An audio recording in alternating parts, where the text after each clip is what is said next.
설이 딱 지나면 이제 깔끔하게 정리가 되고 이렇게 쭉 갈 줄 알았더니 오늘 조간에도 많이 보도를 했고요. 계속해서 파장이 이어지는 것 같습니다. 먼저 KBS 시청자 게시판 화면부터 좀 보겠습니다. 화면 보여주시죠. KBS의 홈페이지 들어가면 시청자 청원 게시판이라는 게 있습니다. 그런데 이렇게 보면 뭐 가장 상단에 뜨는 게 파우치라고 해명 방송하는 것이 과연 공영 방송인가? 또 국민에게 염장 지르는 대담 뭐 이렇게 글이 올라와 있고요. 또 리스트를 보면 가장 최근에 올라온 게 이겁니다. 뭐 KBS는 국영 방송인가 개인 방송인가 쭉쭉쭉쭉 해서 대통령 신년 대담에 관련한 비판적인 시청자들의 이 원성이 자자하고요. 이렇게 갓 올라온 거는 뭐 동의를 많이 못 받은 것도 있지만 몇백 명이 넘은 것도 있고요. 그리고 이제 보통 KBS가 청원 동의가 1000명 이상일 경우에는 이 청원에 대해서 답을 내놓는 겁니다. 이게 원칙이 정해진 건 아닌 것 같은데 보통 1000명 이상이면 이렇게 KBS 답변 쪽으로 분류가 돼서 답변 대기로 분류가 되던데요. 보면 이미 답변 대기인 상태도 이 대담 관련한 이 불만의 목소리 여러 건이 올라와 있더라고요. 박장범 앵커와 박민 사장 사퇴 요것도 1001명으로 답변 대기 상태. 요거 제가 입으로 말하기 그렇지만 아무튼 1002명으로 답변 대기 상태. 국민 대담 요것도 1005명으로 답변 대기 상태. 그래서 제가 아까 셌을 때는 9건이 넘는 것으로 확인됐습니다. 비슷한 이렇게 대담 관련해서 답변을 요구하는 청원이 이렇게 많이 올라왔습니다. 그래서 뭐라고 KBS가 답을 내놓을지도 관심이 쏠리는 상황인데요. 대담이 이어지고 나서 그 다음 날에도 계속 비판이 쏟아졌던 게 바로 이런 것도 좀 일각에선 비판이 이어졌습니다. KBS가 이런 보도 자료를 바로 냈거든요. KBS 특별 대담이 시청률 8.7%를 기록하면서 전 국민적인 높은 관심을 보여줬다. 8.7% 부럽네요. 저희는 뭐 시청률이 포함되지 않고 이제 유튜브 조회수가 되겠죠. 아무튼 그래서 이런 또 KBS가 자평을 했습니다. 윤 대통령이 대통령 질무심과 국무회의장 등 대통령실 내부를 직접 소개하는 다큐 형식으로 구성됐다. 그리고 용산으로 이전한 이래 대통령실이 방송을 통해 처음 공개됐다는 점에서도 의미가 크다고 할 수 있다. 그리고 물가, 저출산, 의료, 한일 관계, 남북 관계 등 국내외 주요 국정 현안에 대한 입장을 밝혔다라고 자평을 했습니다. 네, 물론 이제 뒤에서 제가 짚어드리겠지만 듣고 싶은 걸 못 들었다라는 목소리도 많은데요. 뒤에 그런 또 목소리를 들려드릴게요. 그래서 오늘 오전에 한겨레가 이렇게 지면으로 보도했네요. 제목이 이렇습니다. 낯뜨거운 정권 홍보 대담 논란 KBS 시청률 자화자찬에 설날 재방송까지. 청원 게시판엔 앵커인지 비서인지 박장범 앵커 KBS 9시 뉴스에서 하차해라 이런 요구 나왔다는 것까지 부제로 달아놨고요. 아까 보여드린 그 보도자료 관련해서 자화자찬했다라고 한겨레는 꼬집고 있고요. 그리고 해당 대담을 설날 아침인 10일 오전 9시 반에도 재방송으로 내보내기도 했다라고 했네요.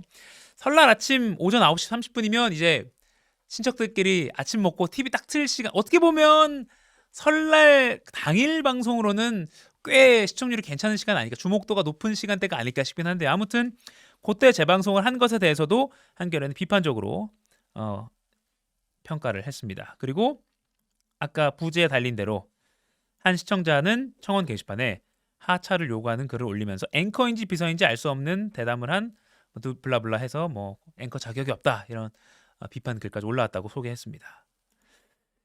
사실 대담을 마치고 나면 대담 내용이 어땠는지 형식이 어땠는지 좀 건설적인 비판이 이어져야지 뭐 혹시 다음 해에 있을 수 있는 이어지는 그런 대담에서도 보완할 수 있을 텐데 오히려 이런 좀 희한한 비판, 어떻게 보면 포인트가 아닌 비판이 이어졌습니다. 먼저 요거 관련해서 저희도 이제 다음날 대담 다음날 꼬집었는데 요 장면을 또 꼬집지 않을 수가 없습니다. 이른바 파우치라는 그 용어 논란인데요.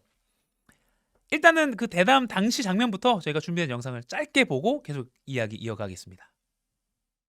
제가 뭐 두 분이 어떤 얘기를 하시는지는 잘 추측을 할 수 없지만 이 얘기는 하셨을 것 같아요. 최근에 많은 논란이 되고 있는 이른바 이 파우치. 외국 회사 그 뭐 조그만한 백이죠. 네. 그 백을 이 어떤 방문자가 김건희 여사를 만나서 그 앞에 놓고 가는 네. 영상이 공개가 됐습니다. 많은 국민들이 또 봤고요. 이 영상을 본 국민들의 첫 번째 의아한 점은 당선 이후거든요. 네, 그러니까 뭐 김건희 여사 관련해서 질문을 한 것은 좋은데 조그만 백 이런 표현이 과연 적절했느냐라는 지적이 바로 다음 날 뭐 조선일보 지면 등을 통해서 또 야당 등을 통해서도 이뤄졌고요. 그런데 이제 이 지적이 이어지자 대담이 있는 그 다음 날 박장범 앵커가 직접 그날 KBS 9시 뉴스에서 이렇게 앵커 멘트를 합니다. 이것도 먼저 듣고 계속 이야기 이어가죠. 다음 영상 보여주세요. 파우치냐 이런 논란이 시작됐습니다. 더불어민주당의 고민정 의원은 명품백을 왜 명품백이라고 안 부르냐는 말을 했습니다. 자, 백과 파우치 모두 영어인데요. 뉴욕타임스 같은 외신들 어떤 표현을 쓸까요? 모두 파우치라고 표기합니다. 한국에서 이 제품을 팔았던 매장 직원도 파우치라고 말하고 팔고 김건희 여사를 방문했던 최 씨 역시 파우치라고 표현합니다. 제품명 역시 파우치입니다. 자, 그렇다면 백이란 표현은 과연 어디에서부터 시작된 걸까요? 자, 이 김건희 여사의 파우치 논란에 대해서 윤석열 대통령은 국민께 걱정 끼치는 일이 없도록 하겠다고 말했습니다. 장덕수 기자가 보도합니다. 네, 이렇게 앵커가 직접 화면에 있는 그 뉴욕타임스의 디올 파우치라고 적힌 그 문자를 이렇게 딱 화면을 짚으면서 어떻게 보면 해명성 앵커 멘트를 했죠. 더불어민주당 고민정 의원은 명품백을 왜 명품백으로 안 부르냐는 말을 했습니다. 백과 파우치 모두 영어인데 하면서 외신들은 어떤 표현을 쓸까 하면서 화면에 보여준 겁니다. 그리고 보여준 다음에 이렇게 말했습니다. 모두 파우치라고 표기합니다. 라고 했습니다. 일단은 요거부터 팩트체크를 할게요. 진행자가 말한 대로 뉴욕타임스는 디올 파우치라고 표현하는 거 저희도 뉴스 들어가역에서 요 뉴욕타임스 기사 나왔을 때 전해드렸죠. 파우치 맞습니다. 파우치라고 하죠. 그리고 실제 제품 그 웹사이트 같은 데 들어가도 디올 사이트에도 파우치라고 적혀 있다고 해요. 파우치라고 부를 수 있죠. 다만 월스트리트 저널 디올 핸드백이라고 했고요. The bag이라고도 표현했네요. 부제에는. 영국 가디언 디올 백이라고 했고요. 밑에 부제에는 A designer handbag이라고 했네요. 그리고 프랑스 기반된 세계적인 통신사죠. AFP는 디올 백이라고 했고요. 또 첫 문장에는 A luxury designer handbag이라고 했네요. 그럼 굳이 이걸 팩트체크하자면 외신은 모두 파우치라고 표기합니다로 들리는 아까 그 진행자 앵커의 그 발언은 사실과는 다르다라고 말을 할 수 있겠죠. 그런데요. 사실 이런 의문이 듭니다. 머시 중언디. 그러니까 비판의 핵심은 김 여사가 명품백을 받았느냐, 디올 백을 받았느냐, 럭셔리 백을 받았느냐, 아니면 파우치를 받았느냐가 아니죠. 왜 이 부적절한 처신이라고 많은 국민들이 말을 하고 있는 그 사안에 대해서 축소하려는 오해를 받을 만한 그런 표현을 써서 질문했느냐. 그리고 그 질문 방향도 처음에 경호 뭐 이런 걸 말했거든요. 왜 들어야 할 걸 제대로 듣지 못했느냐라는 그런 비판 중에 하나가 왜 명품백이라고 안 하고 파우치라 했느냐 이잖아요. 그런데 이 앵커는 다음날 바로 그것도 KBS 9시 뉴스 대한민국 공영방송의 가장 많은 TV 시청자들이 보는 그 뉴스에서 그 시간을 할애해서 앵커 멘트를 할애해서 이렇게 해명을 해야 했을까? 그것도 사실과는 다른 해명을 했을까? 과연 그것은 적절했을까? 라는 의문이 들지 않을 수 없습니다. 일부러 사안을 축소하려는 인상을 줬다라는 결과론적인 평가도 시청자들의 평가도 좀 겸허히 받아들여야 되지 않을까라는 그런 목소리도 분명히 나옵니다. KBS 언론노조 KBS 본부도 애써 축소하며 조심스럽게 질문을 시작했다. 영부인에 대한 구구절절 변명과 정치 공작이라는 일방적 주장을 담는 것에 주력했다. 이렇게 지적하기도 했습니다. 여러분들은 조그만 백, 파우치라는 표현을 쓴 것, 그리고 그에 대한 여러 비판, 그리고 그 비판에 대한 다음날 KBS 9시 뉴스의 그 앵커의 그 앵커 멘트 어떻게 보십니까? 댓글로 많이 좀 의견 남겨주시면 좋겠습니다. 많은 분들이 역대급 앵커 멘트다, 뻔뻔하게 변명하다니, 그리고 이거 입에 담을 수 없는 그런 표현도 있는데요. 아무튼 KBS가 언론인가 등등의 그런 댓글도 달아주셨네요. 그리고 요 박절하다라는 표현, 온 국민이 조금 낯선 요 용어에 대해서 이제 알게 되는 아주 소중한 뜻, 어떻게 보면 교육을 받은, 저도 사실 박절하다라는 뜻 잘 알지 못했는데요. 인정 없고 쌀쌀하다, 이 표현을 또 많은 국민들이 알게 됐죠. 바로 요거 때문입니다.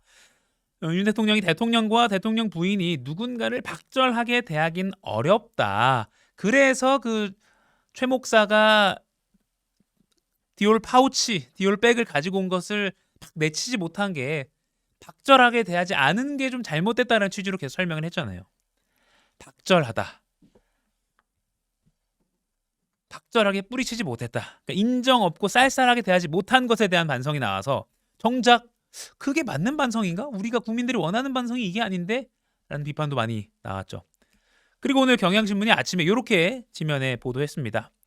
슬픔에 눈 감은 대통령 담화, 상처만 더 커진 설 명절이라고 했고요. 김 여사 이해해달라며 왜 우리에겐 박절한가?